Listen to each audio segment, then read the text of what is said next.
Hi, Janice. I'm going to give you some feedback on your portfolio.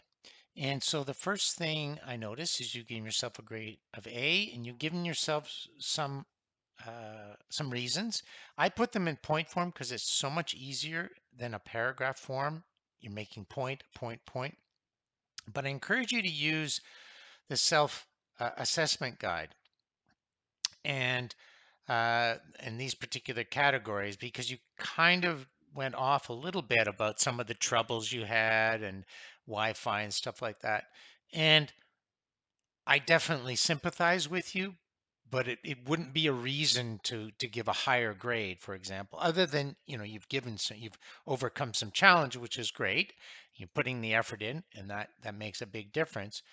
But we want to look at things like learning and insight. I've clicked on this, your engagement and effort, which I think you've talked about, the challenges and growth, which you talked about, the task completion, like what did you do? Um, and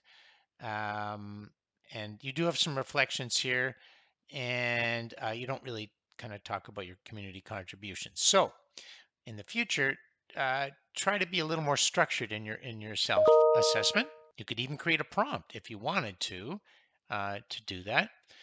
So in this particular thing, you've given this summary here, which is fine. I think it's a bit short. It's hard for me to see that you really reflected on these.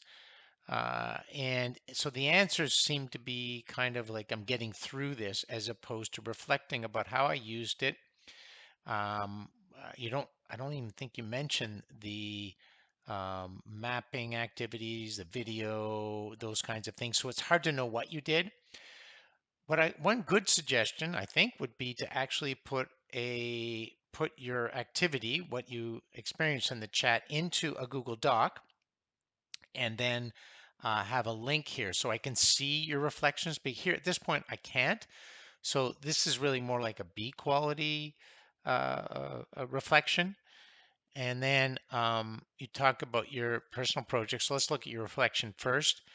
It would be helpful if these were tightened up here, so I can kind of read them pretty. So your project is read and review a book in Gen AI, and the book is Generative AI Pedagogies, Teaching and Innovation.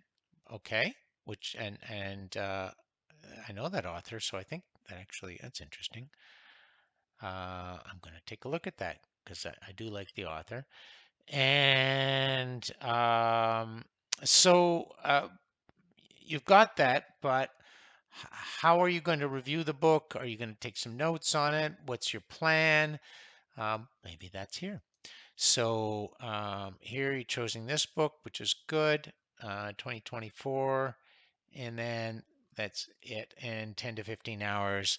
I think it's a great idea. I think there should be things like I'm going to take some notes, how I'm going to summarize it, and well, you have the review here, how you're going to do the review. That kind of thing would be really helpful. So a little bit more detail would be what I would call sort of a quality work. Again, your reflections are a bit thin, so it's hard to know so much what you did. You've got some of there. I mean, it's a good start for sure. You've done a great job on your in-class contributions, and then you've given two examples here, which I say is definitely A quality work. So I have no doubt you're capable of A quality work.